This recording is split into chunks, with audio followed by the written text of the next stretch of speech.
Hello, everyone, and welcome to Canadians with Disabilities and Their Allies. My name is Brent. I'm the host for the show, and today I am really excited to actually announce that I have Lethabo Segudla from South Africa joining me.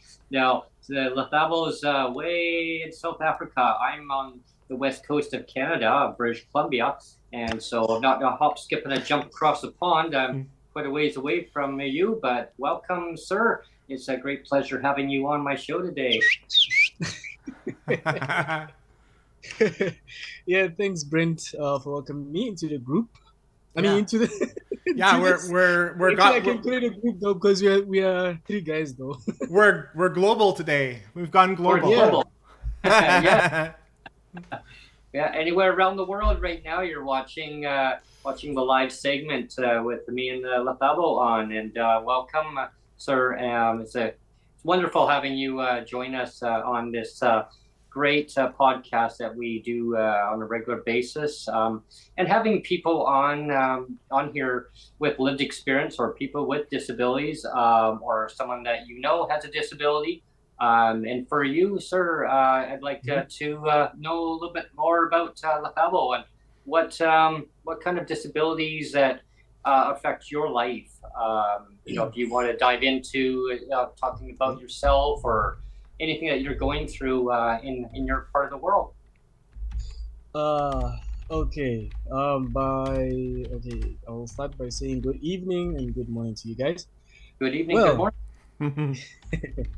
Well, I just want to say, first of all, I just want to introduce myself. My name is Lethabo Segudla. Born in Pretoria, South Africa, in the capital city, obviously, as I said, in the township called Mamelodi. Yeah, that's where the craziness lives, as people say. So yeah, I was born with multiple disabilities. I was born blind and born with I was deaf actually. Also had some other disability complications as well. So actually I don't see a lot. So sorry about that. Actually, it's my sister. So yeah. So as I was saying that obviously I actually I was born also in 1997, and and I went to a school called Pretoria Schools I think it was a school for cerebral palsy, and then I think I ended up in the third grade. That was back in 2008. Then they transferred me to Prince Hof School, the school for the blind, back in 2009 when I was doing my fourth grade, and then that's when I started doing a lot of high school. Actually, my high school career started obviously in that school. Actually, from grade 4, grade 5, grade 6. Then that's when obviously it started from grade 7. Actually, my 7th grade. Yeah, that's when obviously the high school career started. And after a short time, I think when I think it was in grade, I think it was 2013. I think I was doing. I think it was. Oh yeah, in my 8th grade. Yeah, that's when obviously. Actually, my mother was expecting my little sister at the time, and it was so stressful at the time, but well, thank God she's also here. And also, in terms of my disability, the other thing is, well, I do have also epilepsy. I'm epileptic.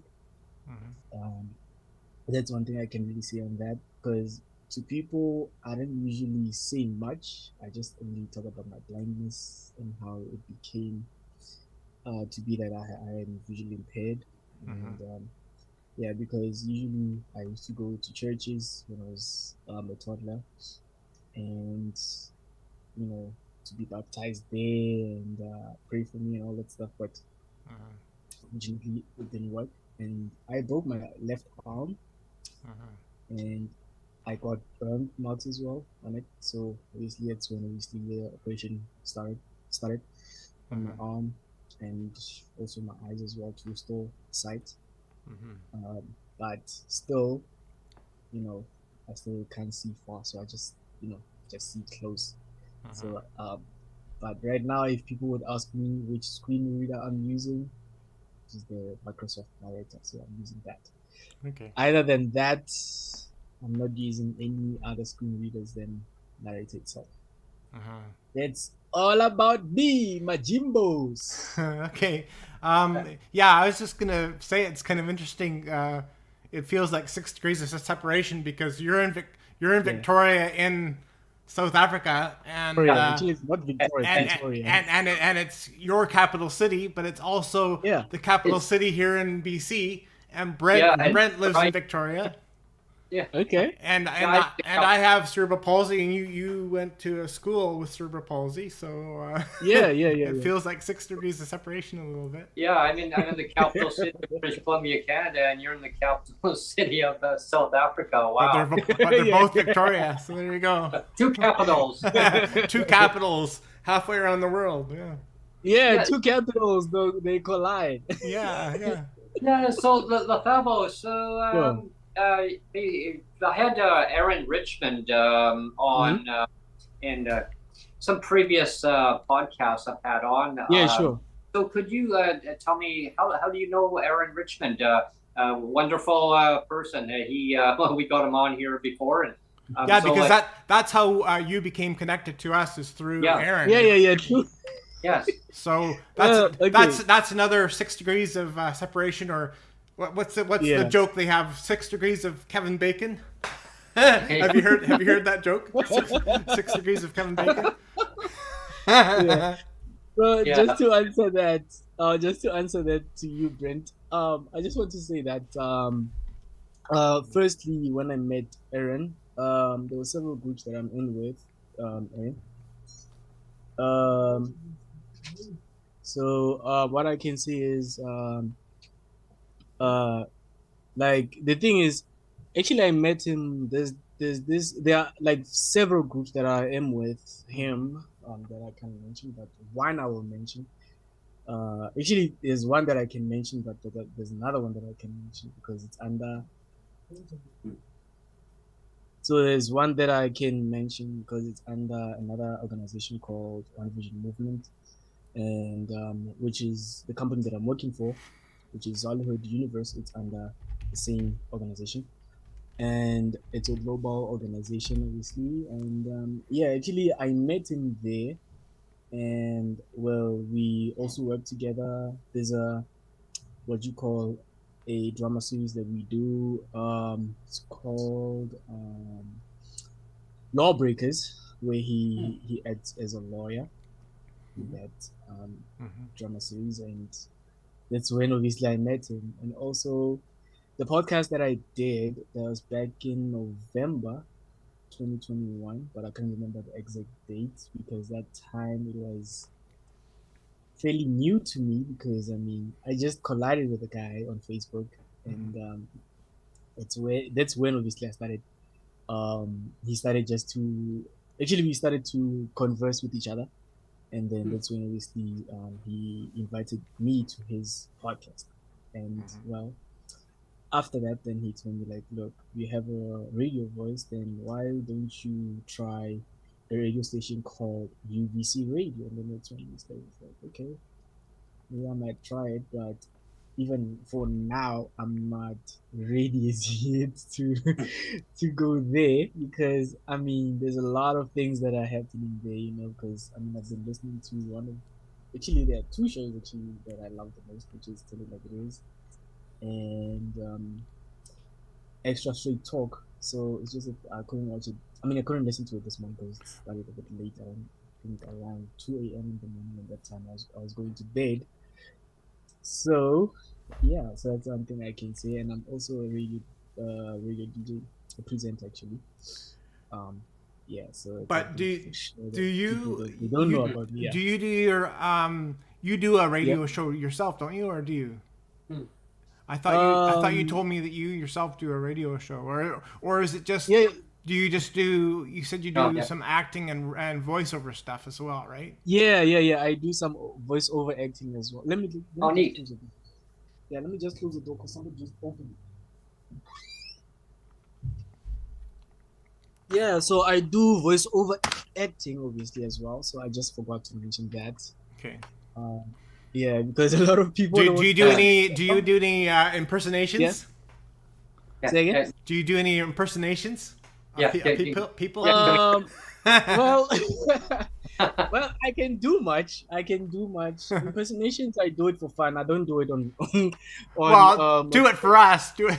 Yeah, you could do it for us. Hi, you. Okay, let me do it again. Hi, Brent. How are you doing? I hope you guys are good. And how is Canada? I hope you are doing really well. I'm not good. This voice is just not for me, but I'm just doing it as it is.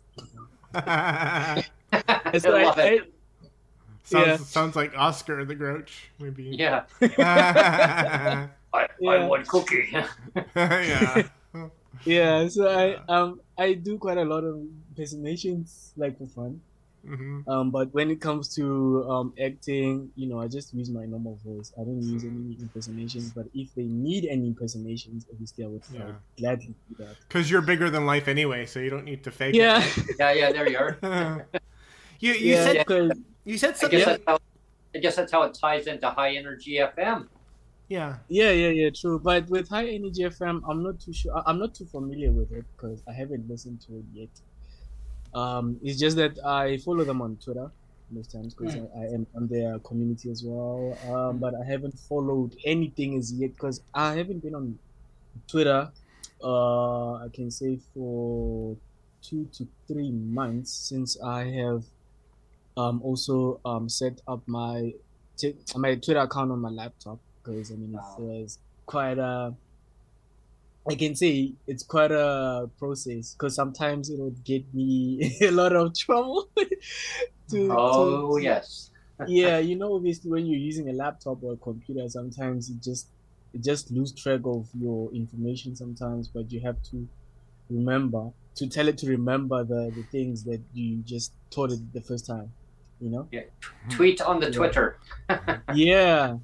You said something earlier, just in passing, about going to church and having people pray over you, and that's an interesting thing for me as well because I go to church as well, and I remember one year I went to a church retreat at another church I used to go to, and one of the things they had at the retreat was it was for another.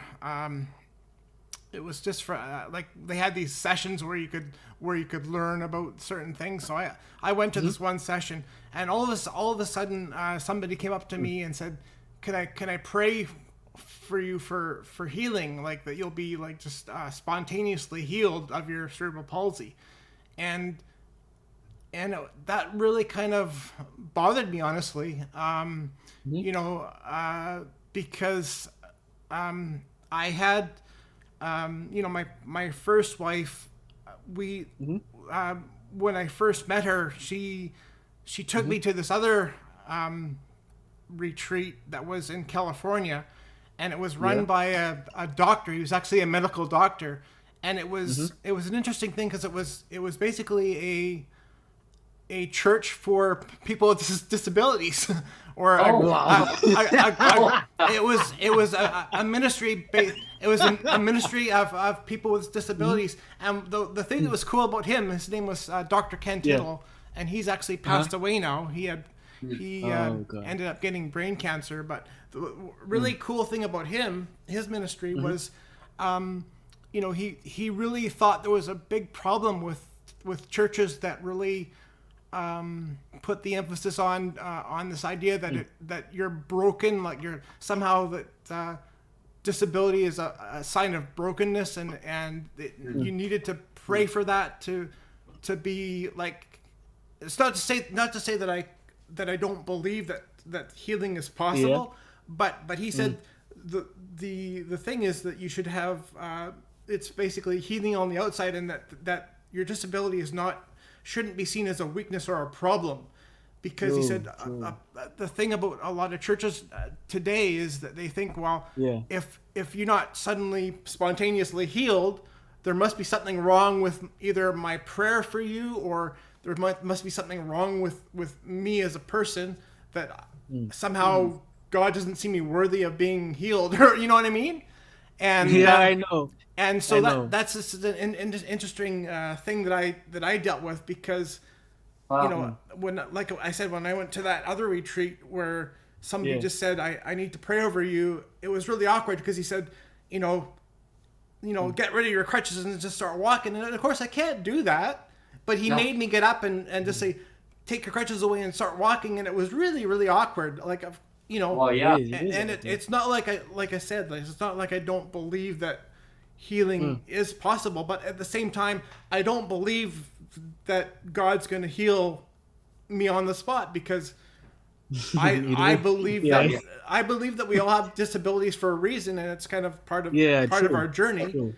And the big part is to focus on the inside of a person, right? Not on the outside. That our disability is part of who we are, and it's not a fault to be fixed, right? I just thought it's probably I went down the garden path, but I just thought it was an interesting thing to talk about. Interesting on that. So in your country and South Africa, Lethabo, how are people with disabilities treated by their government? Is that accessibility wise? Hey, that is something. That's something that you just stepped on the foot. I mean, what I can say is, our government is just, not meeting the requirements that the people with disabilities are looking for. When it comes to jobs, they said 2%, right, for employment. Then they failed. Now they said 7%. They also failed. So, for me, it just seems to be useless, because even now, that's why I just said to myself that let me just secure something that I can just do. I can just use my talent, because there's no way where I can use my talent, because even now when you talk about social grants, it's something that usually people, they don't, especially the government itself. I can say partly they do good, partly they don't do good, because they involve politics with it, and that's one thing I can really say on that. And when it comes to our social grants, the money that we get right now, because the last time I remember it was 1,980 before they raised it to 2,080 rand, obviously. So it's still quite a long way to go before we get what we want, because especially because as people with disabilities, we want employment, because even the employment rate when it comes to people with disabilities are higher than expected. Because so just over $2,000 then a month then? No, not $2,000, 2,000 rands. Oh, 2,000 grams. Okay. Yeah, so that's one thing I can safely say, because even when it comes to housing, it's much challenging. I know people who are like, I mean, I can say some of my friends and my mentor, they live close to where I live, but they're just a bit, maybe a few kilometers away. But, you know, in the where they stay, some houses they have electricity, some houses don't like have electricity, so it's a challenge, and even for transportation as well, it's something else, especially for a person who's using a wheelchair. Oh yeah, You know, yeah. And the reason we had to change Yeah. the reason we had to change the time that you came on because you said Yeah. they had rolling blackouts where you Yeah, are but too. yeah, yeah, but today I think we can go a bit longer if Yeah, if but the that's time just so people are aware that that's a potential issue as yeah, well for you there, right? yeah. Accessibility wise, yeah. Accessibility wise, that couldn't be a big thing for a lot of people with disabilities to all of a sudden be in a blackout. Yeah, Yeah. yeah. Yeah. Oh yeah, it really just changes the technology. True. Accessibility wise. Now you said now I don't know if I heard you correctly. Did you say something Yep. like 7% of people with disabilities are having employment? Because if you did, Yeah. that figure actually almost matches up with here in BC, doesn't it? It's only about Yeah, say 10% or something that have full time employment. I think they said for people with disabilities, only about 10% like full time. pretty Wow. close to that. I Yeah. think it's about 10%. So Yeah, well, your percentages, guys, it's nearly the same as ours because what I can say is like when it comes to employment, they employ just a few, and some others they land in learnerships, in which learnerships sometimes they don't provide much help or much needed relief, you know. So Uh, imagine attending a learnership for 12 months. After 12 months, then there's no placement, nothing. I've been a victim of that kind of sort, like back in 2019, 4 years back.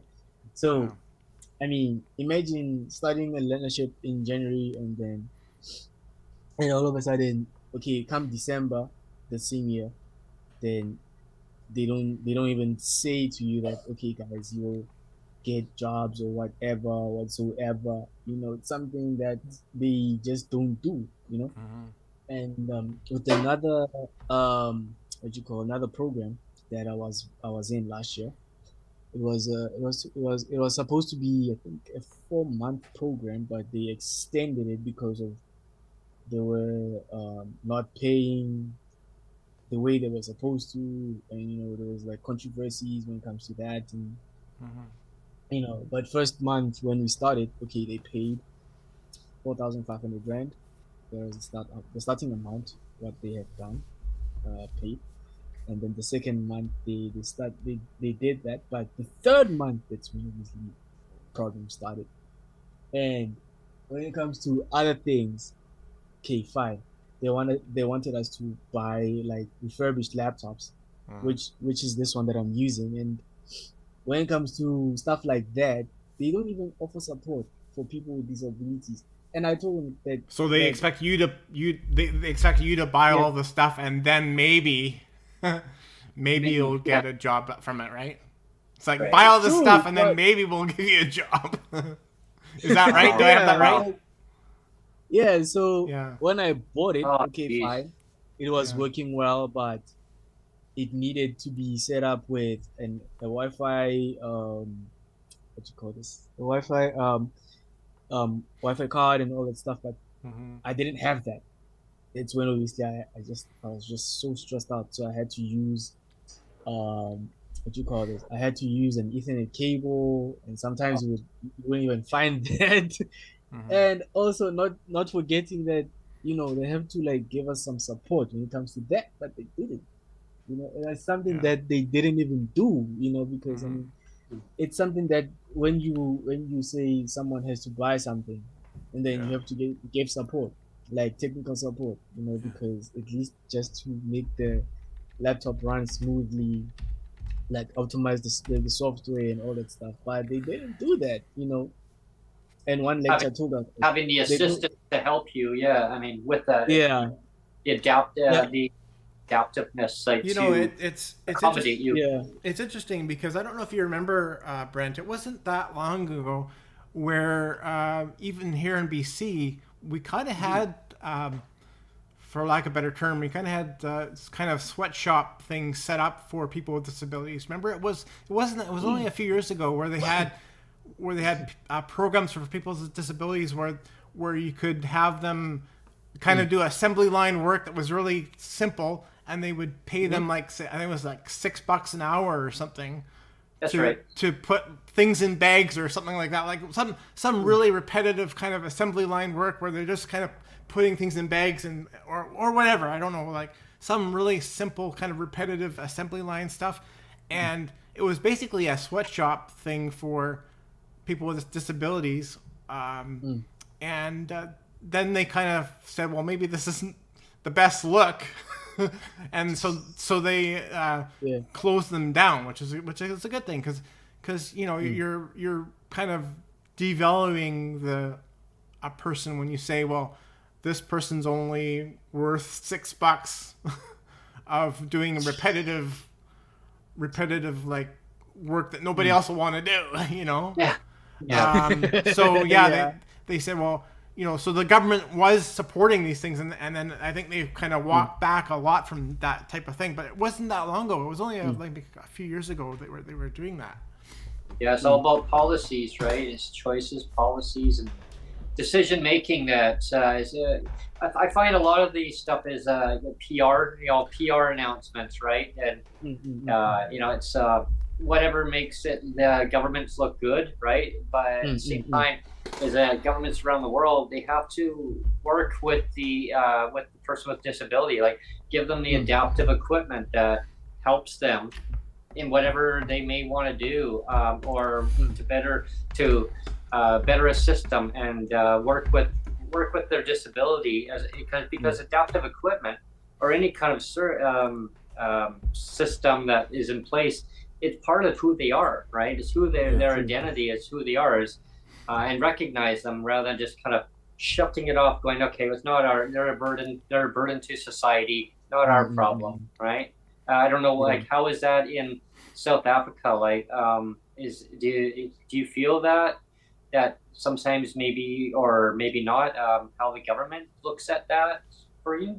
Well, I can say this to my perspective, because yes, our government, they want to help us, but they don't know how, right? Just that sometimes when it comes to politicians, some politicians, okay, they support that, but some politicians, they don't. But it becomes another aspect of who's going to be holding this. Who's like, I'm just saying in my language, who's going to hold this? Who's going to do this? Who's going to, it's something that, people are just not willing, they're not willing to support people with disabilities. Even ourselves as people with disabilities, sometimes if we need help, we just need to come forward and get help. Because now I read that our president Cyril Ramaphosa was, I think he declared, I think there's something about disabilities, I think in his office, the president's office, actually, I can put it that way. And what I can say is something, I don't know if they're going to implement that or what's going to happen, because like I see they're just gradually doing that through Department of Community Safety, where I remember I went to a event. I think it was a business workshop in another township, which is, I think, far from where I am. And the time when I went there, I only found out that it was not only a workshop of a business. So people were raising the issues about crime, about accessibility. But about accessibility was something, obviously, that was the top of the agenda, if I can put it that way, because as I was saying earlier, that when it comes to transportation, it's another issue because somebody like, if I can make an example with Neil, let's say if he comes to South Africa and then he's waiting for a taxi, let's say maybe it's a Quantum, maybe Toyota Quantum, or maybe it's maybe an Uber or anything like of that sort.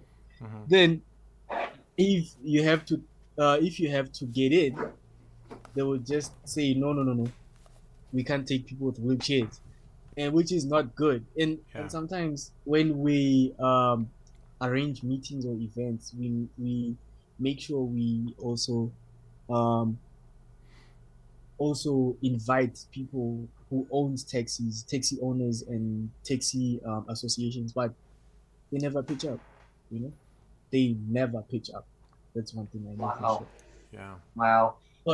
There's one. Yeah. That's why. Go ahead, sorry. Yeah. And also, I just want to say that when it comes to buses, with buses, it's much better because we have accessible buses.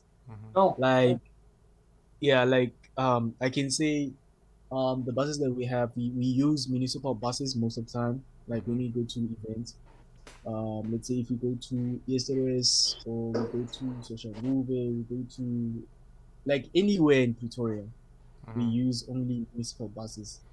Sounds like your Victoria is better than Brent's Victoria. Oh. For buses, I mean. That's another one. Well, that's one thing I can say, but Victoria, though, guys, it's big, guys. It's big. That's what I'm saying. That, like, I'm naming the township so that you guys can understand how big Pretoria is, because Pretoria, it's more like, it's more like almost like United States, but in a different perspective. Like let's say, for example, it's our own New York, Yeah, it's our own New York, because I mean, if you're a New Yorker, you know the places, but if you're a Praetorian, then which means you will know the places, so that's why I'm saying. Yeah. That's what I'm saying. Hence, I'm saying that Pretoria is big. That's why I'm saying that you have townships like Mamelodi, Mabopane, Soshanguve, Karangua, Outreachville. You have there's a lot of places here. There's a lot of places, because like the other places that I don't even know, but some places I know, some places I don't know. I don't even know. I haven't went to other places or something like that. But it's something that when you come to South Africa, when you say, okay, I'm going to Pretoria, they would see, oh, this guy is going to the Union Building, which is the office it's the place where the president's office is residing. That's where it is. So when people are saying, okay, I'm going to the Union Building, obviously I'd say, okay, you're going to town, okay, fine, because obviously in town, obviously we have Church Square, there's a lot of like people actually, they use like old street names. They don't use the new ones. Like usually they don't use the new ones. For what reason, I don't know, but that's one thing I can really say. But when it comes to accessibility, when it comes to other people, like people with disabilities, sometimes it can be a bit difficult, especially for visually impaired people.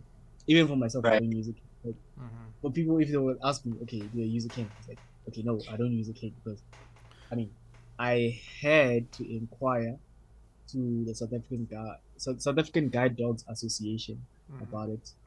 So I'm still waiting on them, if they still going to train me for that, because my eyesight can be a bit brutal sometimes, because in the dark, though, it's just traumatic experience, because like you have to navigate through, like I have to go to my room or come out of my room and then go to another room, then you have to like switch on the lights, and sometimes I have to use my phone when it comes to that, like it's a daily struggle for me, because it's something that a couple things you yeah. said is that I can relate to, and I think everybody in Canada, across Canada, can relate to is the importance of firstly the importance of self-advocating for, or just advocating for yourself.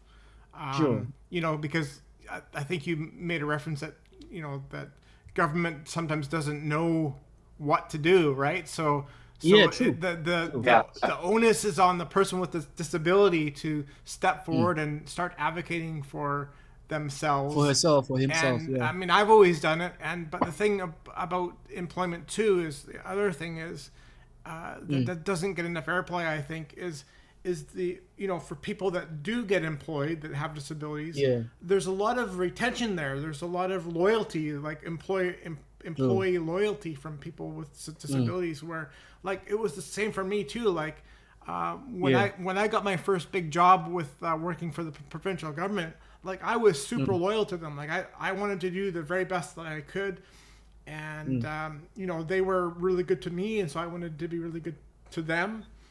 And you know, I think because there's been studies where they talk about employee loyalty, and they say the employee retention and loyalty is, like, super high among people with disabilities. Like, that people with disabilities will stay with the job longer, will stay with employers longer than people without disabilities. True. That's true.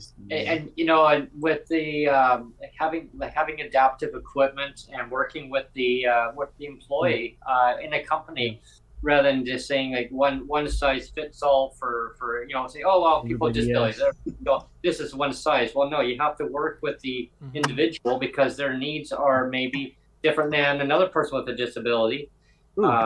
It's like saying, well, here's a mobility scooter. Oh, there you go. Well, no, that doesn't fit that person. That has to fit exactly, like, for Neil, for you. Like, I mean, that's an extension off of who you are. And so somebody coming along and just saying, here's a mobility scooter for you. Well, it doesn't always fit. So you have to work with that person, and whatever job it is, or if it's education, you got to work with that individual, give them the tools, to give them the supports that they need.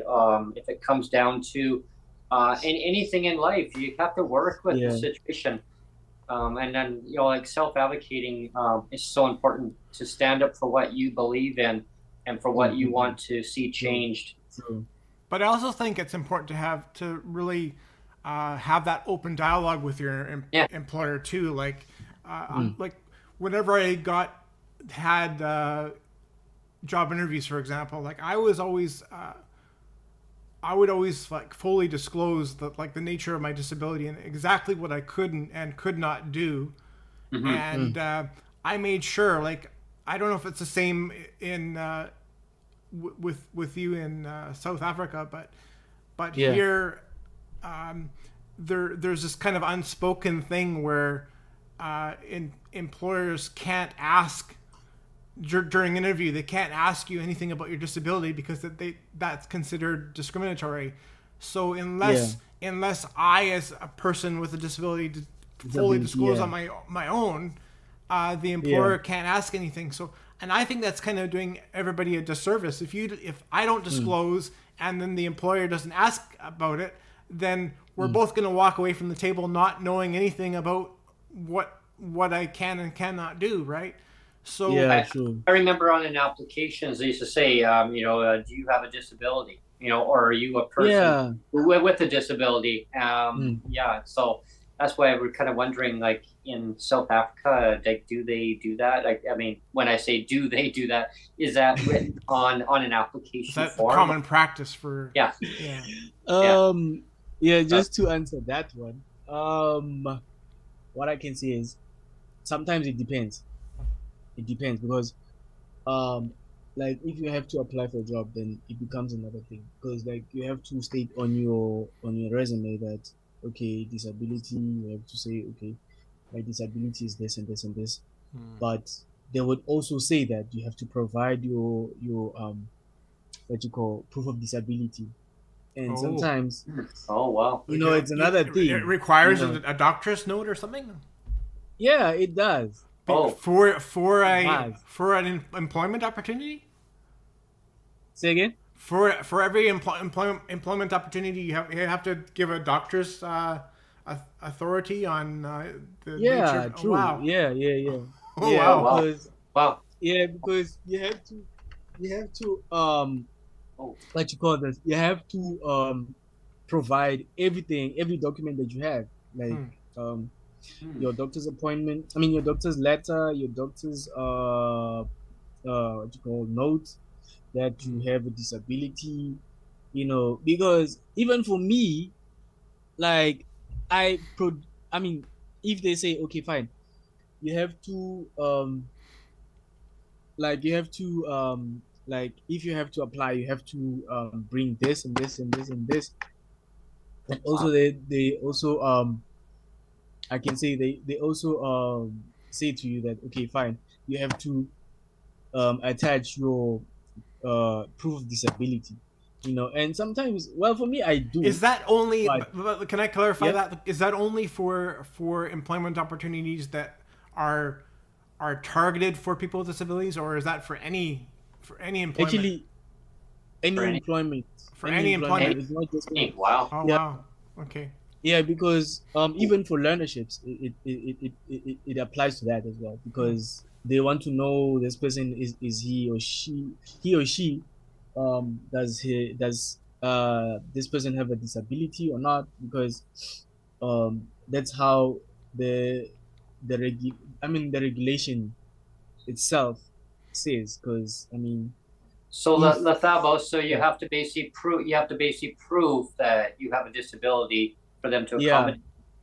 Every yeah, yeah, yeah, yeah, every time you apply for a job, no matter what kind of yeah, job it is, even if it isn't yeah, targeted towards people with disabilities, you have to prove it every time with the doctor's um, Wow. slip or yeah, something. yeah, Wow. with the doctor's letter, yeah, yeah, yeah. Wow. Oh, wow. Wow. That's Yeah, yeah, because it like if it's an online thing, obviously you would have to do it online, and then Hmm. hmm. but they don't do it online. They just say okay, email or stuff, Hmm. and then they will say okay, we will call you, or we will email something. Then okay, fine, you will have to come or something like that. But What would you like to sometimes, see changed on that? yeah, What would you like to see changed on that? Would you like to see them change the government change the laws on that, or like to maybe amend that, or like what's your view on that? no, actually for me, when it comes to that, I would like them to change everything when it comes to disabilities, like even the requirement itself, even the age restrictions. Because when it comes to learnerships, they will say 18 to 29 or 18 to 35 or Hmm. 18 to 28. And sometimes for other people, they need opportunities, but they can't get opportunities because of like the major issue is the age restrictions. Oh, And wow. second Right. thing is like they have to say that they have to just hire people who have disabilities, like the way Neil was saying that he was advising people or interviewing people who have disabilities, different disabilities. They should hire people like that, you know, Hmm. because Yeah, for me, like here in Canada and here in BC, yeah, they have what are some jobs, not all jobs, but yeah, a lot of jobs they have what are called quotas, right? yeah, and you can speak on this, Brent, a little bit, but a lot of the jobs have quotas of say 10 or 15%. okay, They have to hire 15% of whoever they hire has to mm, match a certain minority group, right? true, Yeah. Yeah. That's right, Neil. There are certain quotas that have to be met by employers. Now, okay, with that being said, they mm, have to accommodate their disabilities, right? So, mm, mm, mm, mm, working with the individual to make sure that they've got all the tools in the toolbox are all mm, there, mm, the tools to work with the individual. Now, on a yeah, personal experience, like this is going back years now, but yeah, it's I remember a company that I worked for, or well, I was trying to work for, should we Yeah. say? And he said to me, "No, I'm sorry, I can't hire you." Well, okay, well, Yeah. why not?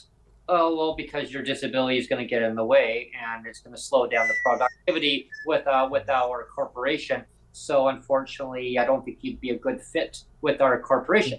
Well, I mean, you talk about your self-esteem, Right. you know, Oh God. and I wouldn't take no for an answer. Like I mean, I was in high school at the time, right? So this is going back years. I mean, yeah, it's making me feel old. But and you know, of course, you know, all the kids in my class were all getting these jobs at this company, and I well, why didn't I get it? Well, because you'd be too slow, Brent. You're just too slow. You may know that's what you want to do, but they said in reality, unfortunately, there's reality between being too slow of being able to do the job, or we just can't accommodate your disability. So, well, I mean, I contacted, I got the school to contact the company, and they said, oh, next thing you know, I got a phone call. Hey, you know what? We can offer you a job. Mm-hmm. How does that work? Well, yeah. I mean, wow. That's another miracle. Yeah. But you know what I did? That's another miracle. And I just want to say, I just want to say, go ahead. Yeah, and there's one thing that I want to say is, like, even like the way you were saying, Brent, with I don't know what you call it, coders or something like that. Mm-hmm. Yeah, so I was saying, like, as I was saying, like, obviously, like, here in South Africa, when it comes to other like jobs, they have to hire people who can at least accommodate people with disabilities, especially blind people. You know, blind people sometimes when they have to use like laptops or desktops, like if they have to load JAWS or NVDA, you know, it's something else. Sorry about that. I threw it back at and I said, thanks anyway. I don't want the job, just to make them really, really bad, right? Yeah. But I had the same problem in college. In one course I took, there was other courses were perfectly fine, but there was one course in particular that I took, and the college says, yeah, unfortunately, you're not able to keep up with the class for reading stuff fast enough, Brent. So we can't be making photocopies, right? They just go to photocopy machines and enlarging it big enough to print. So that's going to cost us too much money. So why don't we get a big giant machine? And it was lovely. I mean, I wish I could have taken it home with me. It was a good $15,000 machine, and it was like, you know, state of the art. I said, I want that for home. Sorry, as long as you are in class, it has to stay here. You can't take it home with you. But there's a couple because I mean, great. Go ahead. So I wanted to ask you something, Brent. Like, what kind of machine was it? It was actually it was just for enhancing just the name of it. It was a CT. It was a just basically a magnifier thing. Yeah, magnifier. Oh, magnifier. And, yeah. You basically put the paper underneath it, and it just blows up on the screen. Well, one problem was the font size was too big, and the machine that there was two different types. Bigger. Yeah, there was two different types. The machine that they gave me was great. I mean, I couldn't worry balk, but the letters were too big, so it was actually taking up too much of the screen. So I would lose track of where I was on the page. Yeah. And there was kind no way of like the president of the United States on the teleprompter. Yeah. Doing a speech like and losing track of where he is. Yeah, but it was like a teleprompter. Yeah, exactly. That's okay. Describe to people that are watching this. And so the font was too big. I had no way of lowering it down. And I said, well, how about another one? Well, we're not just going to go buy you another one, Brent. I mean, this is what's in the class. Use it. So they got frustrated with me, and that was it. It's interesting. I've talked quite a bit before about my work with the Disability Foundation, my 6 years there, and being involved with doing a employment program for them with people with disabilities. And I was kind of an advocate and a helper for people. I would meet with people with disabilities and kind of help them, match up employment opportunities, or just basically coach them in different things to get them employment ready. One of the clients that I had was a woman in Surrey, and she had a fairly significant visual disability impairment, where like quite significant. I think she could basically only see more or less just shadows, and when she would see me, she could make out my face, but I'm pretty sure my face was more or less just a blur to her. But she was still pretty good at like when she came into the door, like we would meet for coffees and stuff all the time. That's how I would meet with people. And when she would come in the door of the coffee shop, for example, she could tell right away it was me, kind of thing. And so she had some vision. But one of the things I learned about her is she spent basically her whole life hiding her completely hiding her disability, like her blindness. Wow. Where she wouldn't disclose nothing to her employer, like, so the employer had no idea that she couldn't see, and she would just hide it. And there was one last job that she had, where she talked about it, where she had to do a lot of reading, and she just had to fake it. She had to fake that she was able to read. Like, she was faking it all the time. That she couldn't read anything, right? And she was just faking that she was reading this thing. And eventually she was found out, and it became this big thing, right? It just blew up into this big thing where she was kind of found out. But then she realized, she it's just, I think it's about 3 or 4 years ago now, maybe a bit longer. She finally got a guide dog, and she's kind of embraced her blindness now, where she realizes how much easier it is to be honest and say, I am blind, I need accommodation. It's better than lying about it, and because you actually she made it harder on herself. She realized that was so much harder on herself to hide it and to fake it, and to say that she had no problem. She was faking it her whole life with employers, and the employers had no idea.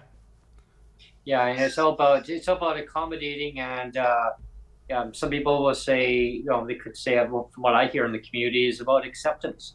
It's about how society will accept them. And there was a lady who I see at the bus stop every so often. She's got a identification cane that she uses for getting around mobility wise, and they're quite neat. There's different sizes for mobility canes. Some of them have big balls on the end of the cane.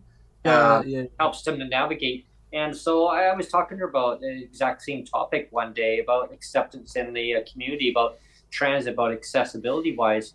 And she says, sometimes I don't even use my cane, because then people think, the blind person, they get up, here, you need to sit down. She goes, no, I was fine standing. And I went, so it's all about acceptance. She goes, well, it's on how the person perceives that. And I'm glad that you mentioned that, Neil, because that's how she kind of saw herself for many years, was, I just pretending that, she was just didn't need any help, like use a cane to get around, and she found that she did need that, but she thought she'd be treated differently. And so she says in her mind that, I'll just pretend that I don't need this. Nobody could really tell that she had a huge visual impairment with her eye condition that she has. Like, she could only see tunnel vision, and I didn't even realize that. Like, because there's different severities of different conditions, right? True. Like for myself, I'm very fortunate. My condition is rated on got a 1 out of 10. Like, mine's stable, right? So there's different severities of it, and so I had an operation when I was a youngster, and they made it stable so that it's not going to get worse. It's not going to get better. It's going to stay the same, and that's just part of my identity, who I am. And everybody's disability is different. True. For me, the people are like, well, you can get around really well. Yes, I can, and I'm very fortunate for myself. And I love doing my breaking with Brent, because it's like adventure. It's a little like adventure on the go, and they're comical, but they're serious at the same time. For me, a small print is an obstacle for me. I work with it. Same as me, actually.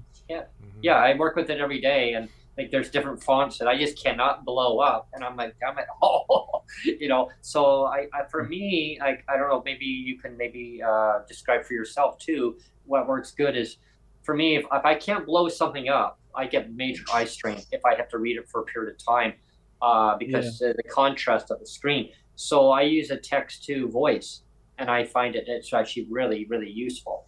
Oh.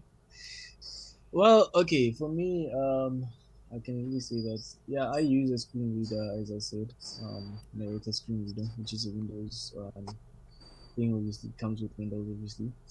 And for me, obviously, well, for me, yeah, same thing as you said, Brent, that small print, it's not, obviously, for me, it's not viable.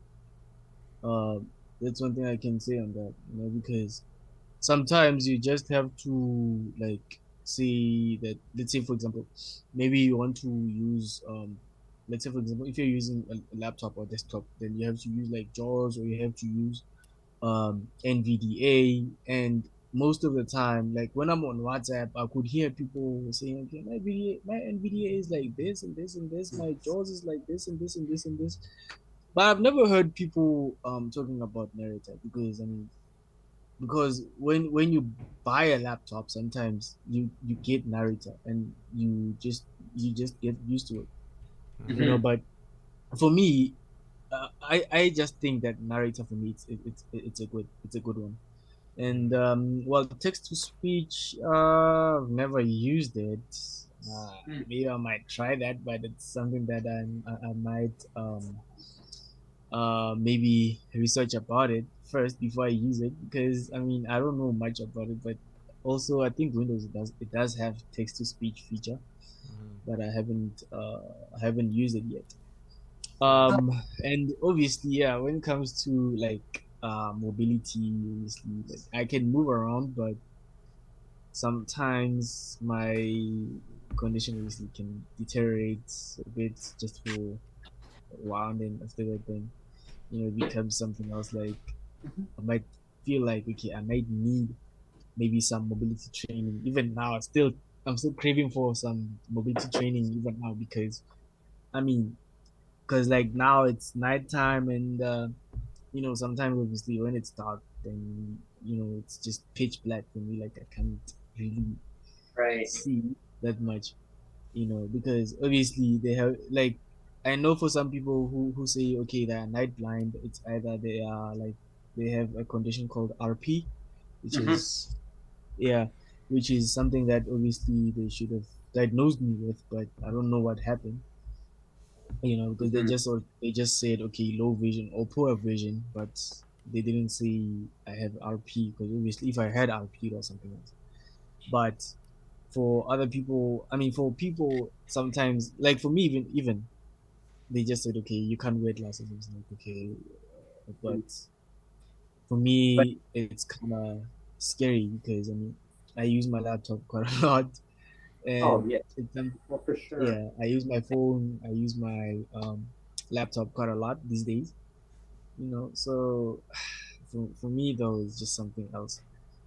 The Lethabo, like when I was born, I all I could see apparently was shadows. I don't remember it. I was just way too young, but yeah, I mean, I could see shadows, and I used to walk in the walls, like until I was young. And I actually do remember that. Just vaguely remember going to go grab a door to open the door handle, and I'd walk into it, and I could be seeing like some double vision, like because my eye condition was not really good, and so yeah, like the severities of just accessibility wise. Well, of course, my mom didn't know. Like she brought me up as a single mother.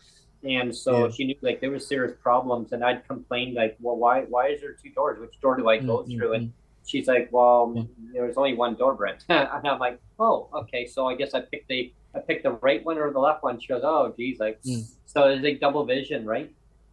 True. And so over time, like for me, like I was basically kind of segregated away in classes, like saying, oh, well, we need to teach him how to type. We need to put him into a separate room because we don't want him in the same classroom as the rest of the class, because he'll get picked on.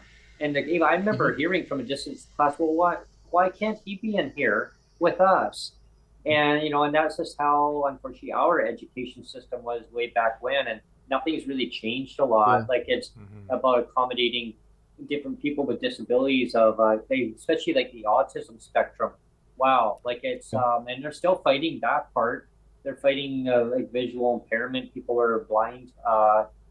And it's all about accommodating and listening to their teachers' aides, like the people that help people with disabilities, and listening to them and listening to the actual person with a disability. What works good for them? Like what would you like to see change and work with them? And that goes with employment. Same thing, accommodating and people with disabilities, like anywhere in the world, like it's kind of like exactly what you described, Neil, and like Lethabo. Like, it's just just put it out there, and just don't worry about people not accepting who you are. If they don't accept who you are, that's not on you as a person with disability. It's on them, right? But you need to be honest and be honest with yourself of your capabilities. And I'm not pointing fingers at anybody. I'm just saying, like, I know for myself is that when I was young, I was like, oh, Brent, you can do this, push yourself. And if I could turn back the clock and go back in a time machine, there was a couple employers where I could have probably said, I need to be a little bit more adaptive, some tools here to do this part of the job. In my mind, I was like, you know what, I can do this. They knew I had a visual impairment, but I thought, I can do this part because, hey, it's easy peasy. I got to it. I'm going, hey, Brent, I need you to read this in a hurry. I couldn't do it. Like, and they're like, why can't you do that? I thought, and it came down exactly the same thing on that one part where the employer says, why, Brent, why didn't you tell me? Yeah. Because I didn't want to be treated differently. Yeah. I thought maybe you wouldn't have hired me. Well, no, I hired you for who you are, your personality, who you are, not with what you can't or cannot do. Yeah. And so now they had to bring in and they had to go and business expense to bring in that piece of equipment to help me do that, which cost them a lot, but they could have got it cheaper if they would have known. It's much less of a burden. It's much less of a burden for you as an individual if you just come clean and be honest but one thing yourself. I did do though is I advocated even back then before I got into really major advocacy. I knew then that there was a part that I needed to change with that employer to make it good for any other employee going forward. Because they said, can you read this? And I was like, they were training me how to be a teller. Okay. And I'm not going to say the name of the restaurant because I don't want to put out there, embarrass the company. But I said, can I teach you? I said, can I teach you as an employee? I know what the restaurant is, Brent, but I won't tell. Yeah. But, so I said, can I teach you? I said, teach you as an employee how to make it better for me and for anybody else once I leave the company, how to make it better for people going forward. How? So there was, as I'd finished going to college at the time, and I just studied this one course, and I knew, and I had some of the same equipment there. So they actually looked into it, and it cost them a nice chunk of money. They brought it forward, and they actually paid for it. They didn't want to at first. I said, well, you don't have to, but it's a business expense, but you can write it off as a business expense. Yeah, it's part of doing business. They put it on there, and what it did was it enlarged. It enlarged all the print for everybody else going forward. They had it there until they did renovations, and then it went bye-bye. Wow. Yeah, but it worked good for a good period of time because there was some individuals who came in who even had a worse eye condition than I did, and they excelled.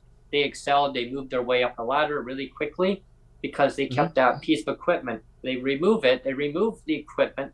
What do you got, right? So you got to keep it going. You got to keep building it, and then as they renovate, expand, you got to keep that part going because it's like taking that tool away from the person.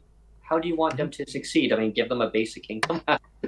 If you build it, they will come. Yeah, exactly. Yeah. And building blocks, right? It's like a domino effect. It's like boom, boom, boom, boom, boom. We are at the top of the hour. I don't know if you want. Do you want to keep going, Lethabo? Just let you know that we are at the top of the hour, though. Yeah, we can do it until I can say maybe 7:30. So for another half hour or so, roughly. Yeah, half hour. Yeah. That'd be Okay. good. Yeah, that'd Okay, be good. that's good. Okay. Yeah. And so Lethabo, like, getting Yep. to about accessibility wise, it is Sure. so important to have the building blocks in place, Mm. and working with it, with the if it's an employer, if it's education, and Yep. teaching Mm-hmm. the institution. If it's a Mm-hmm. school, that's an institution, Sure. or if it's government, it's an institution. That's what they call in Canada here. But it's Mm. teaching them is like we are the individual. We have to teach them. We are the teachers to teach Yeah. them of what we need, right? True. And yeah, so and it's all about self advocacy, but it's saying, hey, this is what we need. Can you provide this to us so we can do better to achieve the best that we can in life? Yeah. And how is that in South Africa? Like, what are you hearing around the community Well.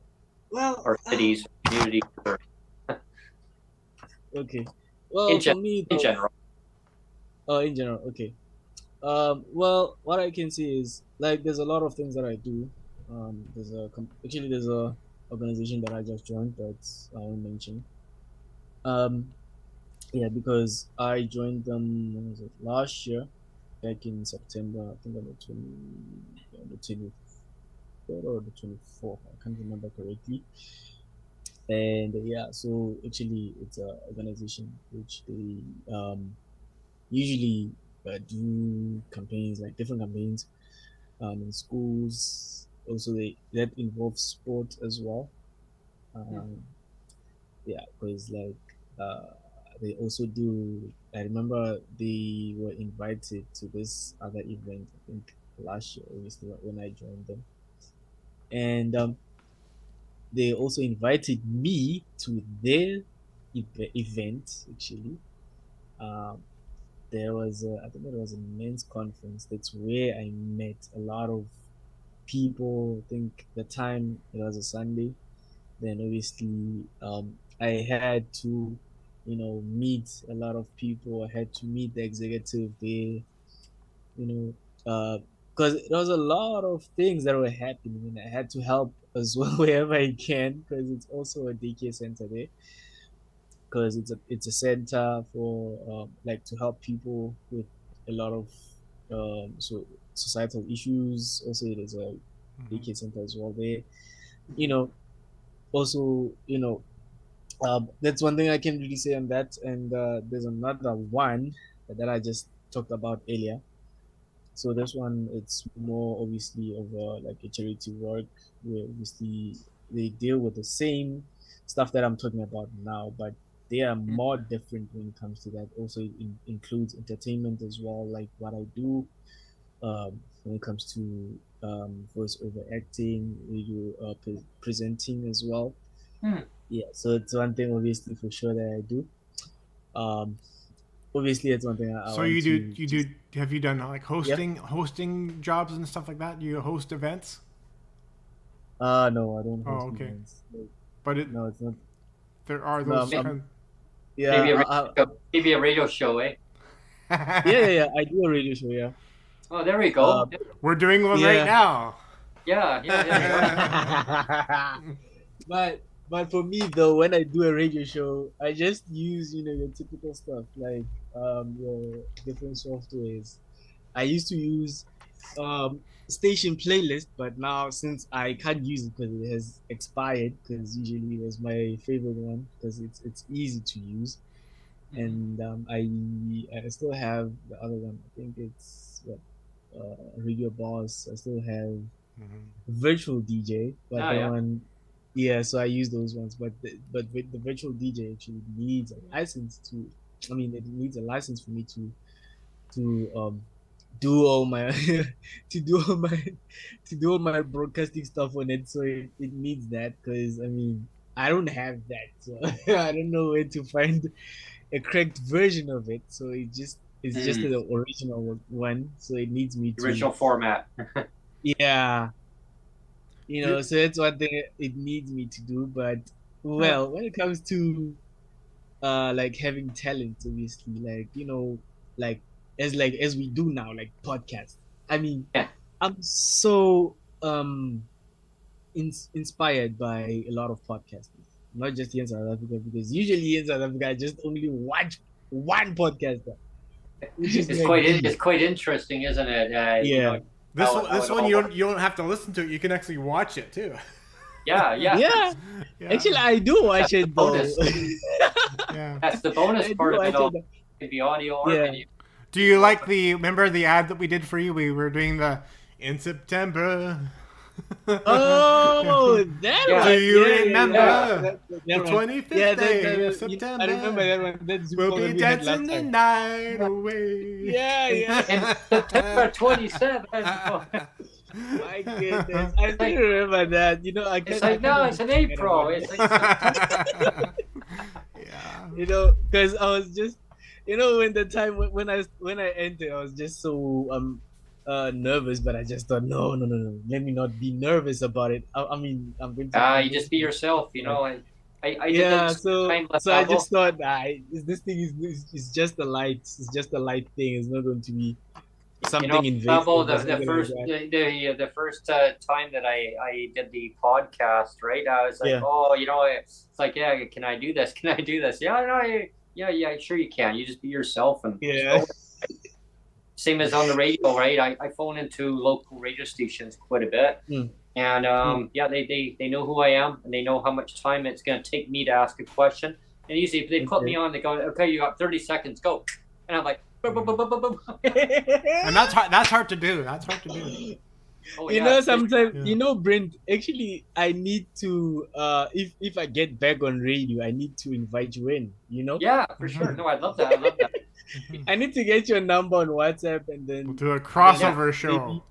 Yeah. Yeah, you know, just to have a conversation on it. Oh yeah, no, it'd be blast. I'm looking forward to that. Yeah, you know, talk about my spaghetti and. Yeah, because I mean, it's something that usually I'm passionate about. Because like, well, when it comes to like doing a radio show, for me, it's something that's, you know, it inspires me to do more. Even now, when I'm with you guys on the podcast, it's just that I just miss doing my radio show, because my radio show is called All of Those That I Mentioned. So actually, it was my boss. Actually, it's my boss's radio show that he did. So since now he's busy, he handed it over to me. So I just took over. Oh wow, nice. Yeah. So you continue on. You carry on the throne, the torch of continuing on. Yeah, no, that's great. That's awesome, right? And you said an interesting word there. You said something you're passionate about, and I really believe that passion is so important. You have to go with. It's something. It gets overlooked a lot. That you know, some people just kind of do the job. You know, they just figure, I'll just do a job, and sometimes you kind of have to just do a job just to do it, just to make money. But it's true. In my mind, it's so important to find something you're passionate about and really connect to it, because if you're not passionate about something, it's hard to get, you know, geared up for it. Yeah. Some people have hobbies and they enjoy you know, that part of it. That hobby can actually sometimes be turned into a job. You know, it's really turned to. So some people say, well, I enjoy fiddling around with you know, like podcasts or like interconnecting with this and that, and you can turn it into something that's really as like a really good useful tool to help advocate. And like this, like that, like I reached out to Neil once upon a time when we used to have it on Twitter Space, right? Sure. And so unfortunately Twitter Space just didn't work for us going down the road. So I said, well, why don't we turn, like, can we do something else? And like, yeah. So how we explained is that the shows have always gone to YouTube, so you can always go to YouTube, watch them, and so we just launch it through whatever app that works good for the person. So we use Zoom, and then the preferred method that a lot of people love using. So that's how we do it, and so the guests come on to Zoom, it gets broadcasted onto YouTube. Now, it was on Twitter Space, but the problem from Twitter Space was the audio was just crap. like the audio. It was just there was so many times of glitches, and the guests would I have.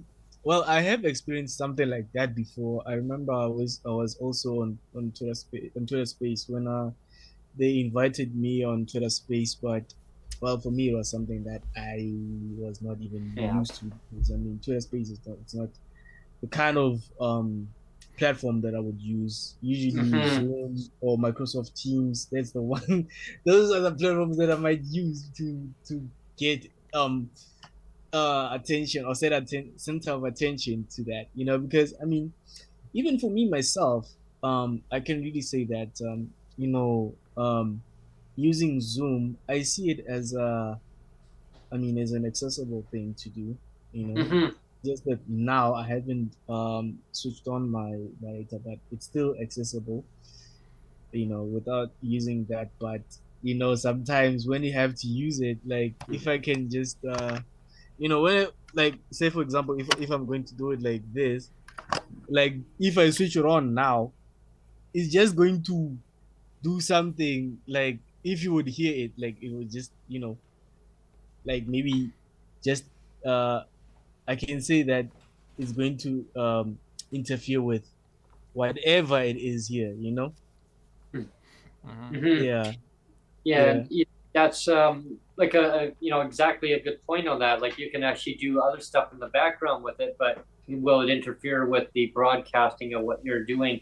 And that's the good thing about having, if you don't have it on like video, you can have it on audio. You could be working on other things behind the scenes, but still advocating and talking about whatever the issues are of, you know, what you wanted to talk about. And that kind of goes with my vision on how I came across what we're doing now. I approached Neil back in December of 2021, and I said, like, yeah, like, you know, I have a vision of what I'd like to do, and try to bring all issues of advocacy forward of people with disabilities or people like their allies, like you know, people with family members who have disabilities, and just bringing everybody together. And of course, everyone has different views of, you know, of different advocacy approaches, this and that. And as things evolved, I mean, we learned from each other on so many things. And I find it so rewarding that way. And that's part of the. It's funny when we started too. Like you said, I want to do a show, and like. I said, well, sure, but I didn't really know what I was doing. You know, we just kind of learned. We just kind of learned as we went. You know, and because I mean, I have the technical ability, but I've never actually done a show before. But it was just kind of fun, you know, just to kind of pick up and go. We just kind of winged it out there, and you know, and I used to have common music themes, like wherever the guests would come on, and I'd, of course I had this one about transportation, about a transit bus. And there's just like the bus, and I'd have this one song. But now, since we now broadcast right onto YouTube, I can't do that. You know, well, but that's okay. I mean, I do that if we have like open mic sessions. I can do it that way because it's not. I do little 5-second snippets. Like that last break-in with Brent. You notice I did the dust in the wind, because I was thinking bust in the wind. Remember, like when you were doing in the bust. In the windstorm, so it was like dust in the wind. It's kind of funny. I noticed that. That was great. And then, you know, so we can get away with little clippets here and there, and you know, and the only other is that if I had a guest that was actually the actual author of the song, whoever made it, then if they want to sing their own song, hey, perfectly fine. We had no, it's great. It's all about learning, Lethabo, learning from each other, and about different advocacy, different types of disabilities.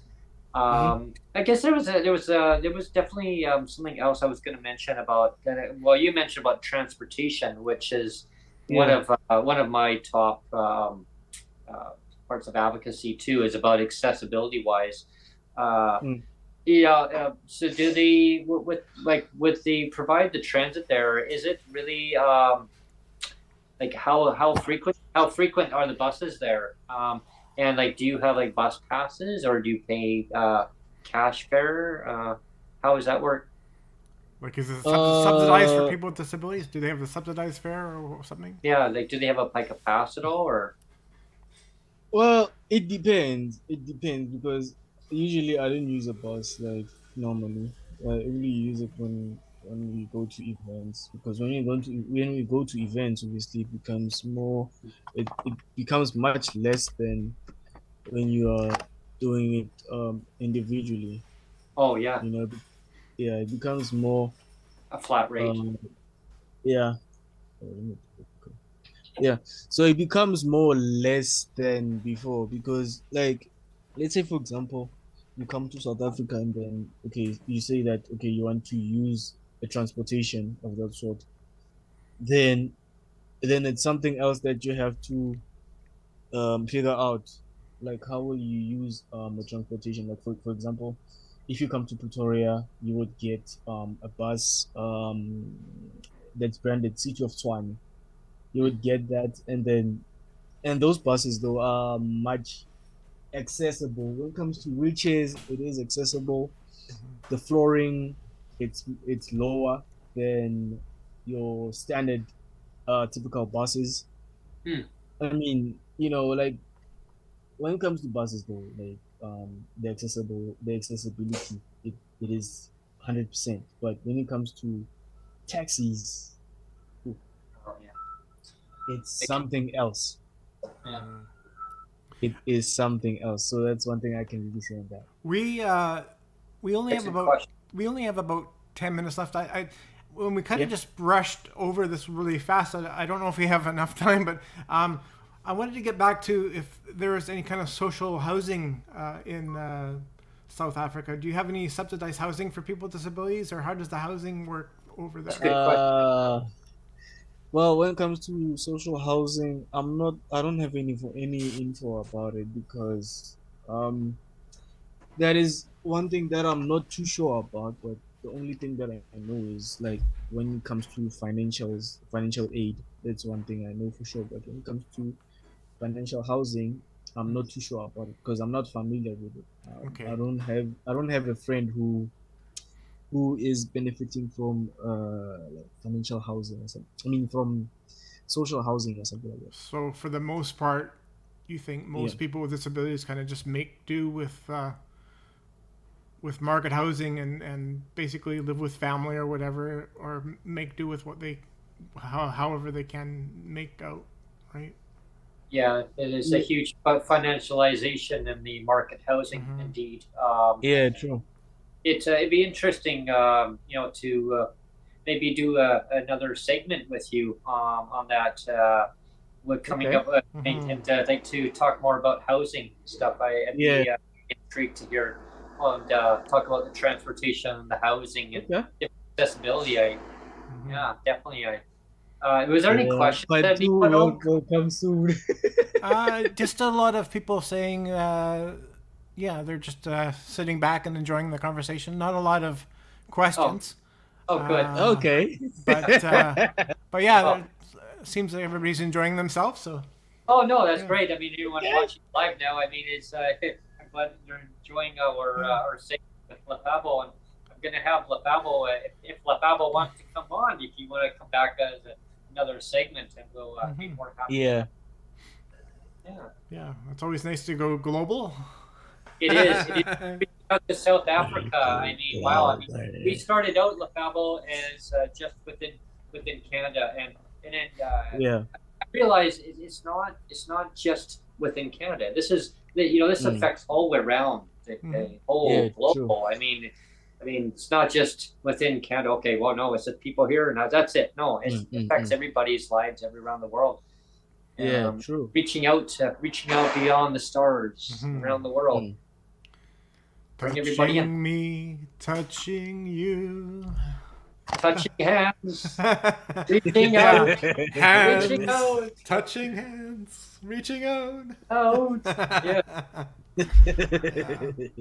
I used to like Neil Diamond all the time, only because he had shared my first name. Oh Yeah. yes. That was one of the first records I ever made my parents buy me. It was a Neil Diamond record. I remember. Oh, God. I remember during beginning of COVID, Neil Diamond had put a video out, and he was playing his song, and it was like really good. Oh yeah. Yeah. So basically, when it comes down to having celebrities on, having guests on, it's always great hearing different people's different approaches on their personal experience of what they want to see vision-wise of changes of. It doesn't matter what it is. It's always great. And having you joining us today, Lethabo, is wow. It is so amazing. It's awesome. I want to thank you, for coming on. And do you have any ending comments for today's segment? And then we'll reach out and we'll make arrangements having you back on. Mm-hmm. Yeah.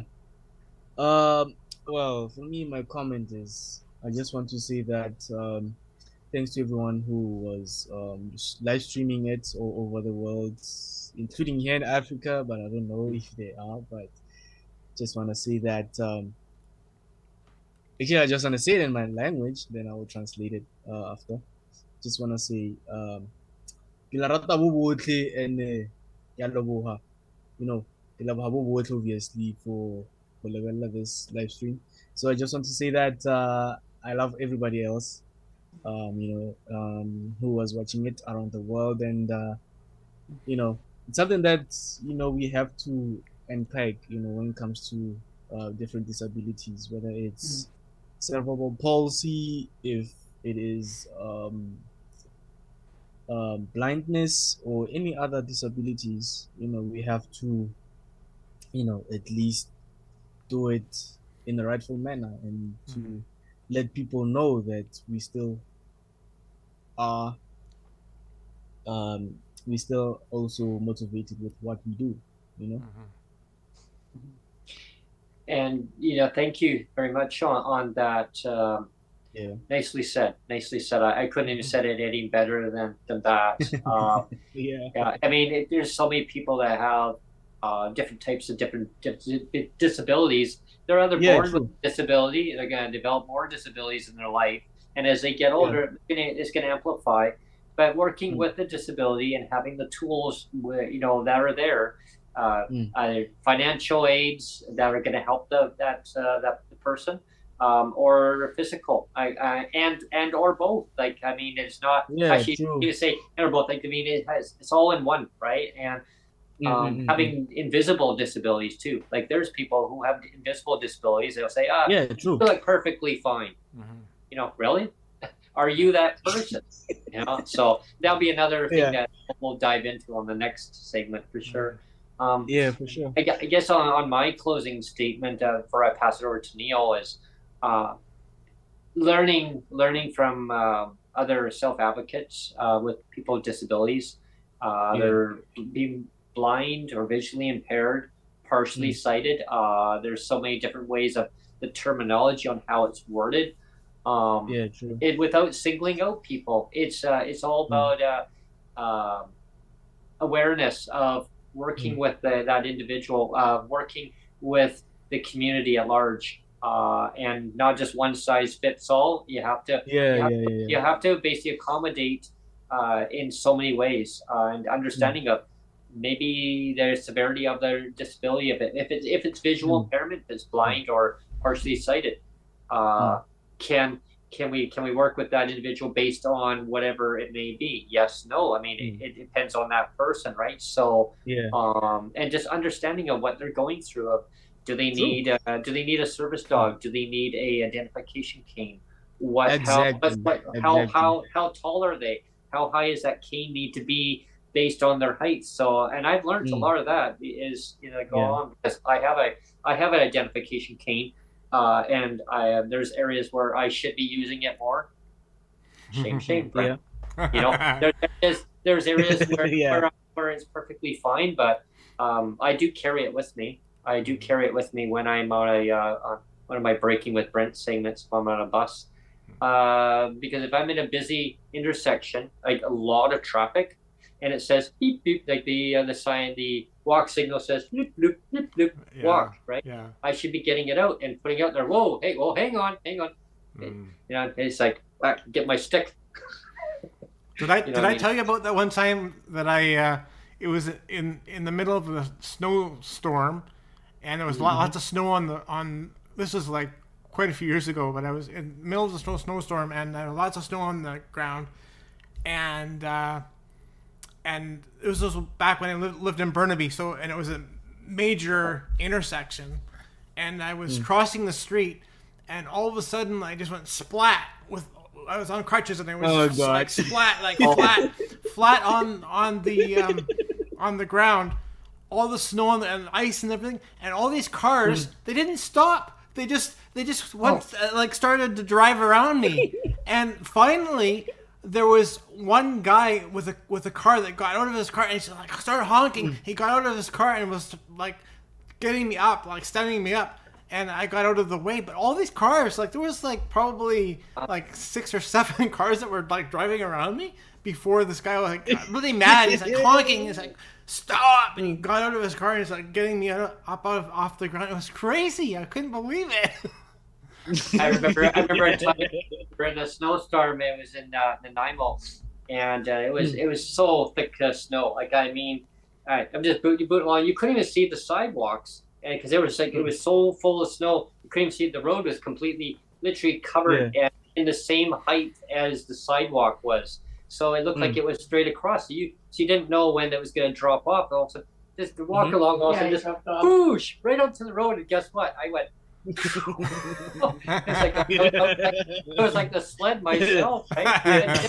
And down I went. Yeah. And Sonia was right there. She went. And people, same thing, Neil. And the Lethabo, people were just driving by, not too many vehicles. And it's like, okay, nobody's going to stop. I'm thinking, wow. So I get up, and I didn't hurt myself. I thought it was actually because I landed right into all the snow. But I thought, wow, are you serious? Nobody's going to... And all these cars were fishtailing. I mean, because it was all the snow. So they're driving around me, they're fishtailing like this. And I'm like, wow, crazy. Yeah. And I felt bad for some seniors, right? Because because the city didn't shovel the sidewalks.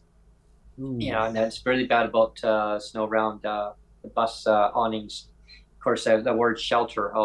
Another segment altogether. I'll be diving into that. My explanation on that. But so Neil, I'm going to pass the mic over to you. But Lethabo, I want to thank you. At the end of the segment, you won't hear any singing because it'll be the ending our theme. But please stay on the call here, and then we'll have a brief discussion. And but I just want to say thank you so much, and thank you everyone for tuning in. Handing the mic over to Neil for any comments, and stay tuned for any upcoming episodes, which will be coming up soon. Just a brief programming announcement for myself. So there's going to be a new segment coming up very soon. I'm going to be launching it, not saying when, but very soon. And it's called Coffee Time with Brent. And so that's going to be a neat little twist on it. So something a little bit different. Then stay tuned for Breaking with Brent, ongoing segments with those adventures. I recently made a little voyage over to Salt Spring Island, so working on some clippage with that. I did miss out on one. I'll give you a little sneak peek. I missed it, but I'm gonna try to get the footage on it again. There was some seagulls that went by. I had a sandwich right there, and somehow they came by, and this seagull came by and grabbed the whole sandwich. Wow! My goodness! They picked it up, and they were all little black seagulls.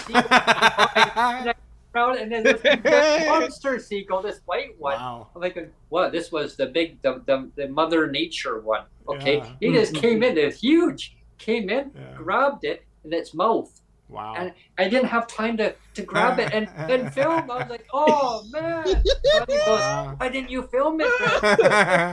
And we had some friends over from Manitoba. They had moved to Victoria, BC.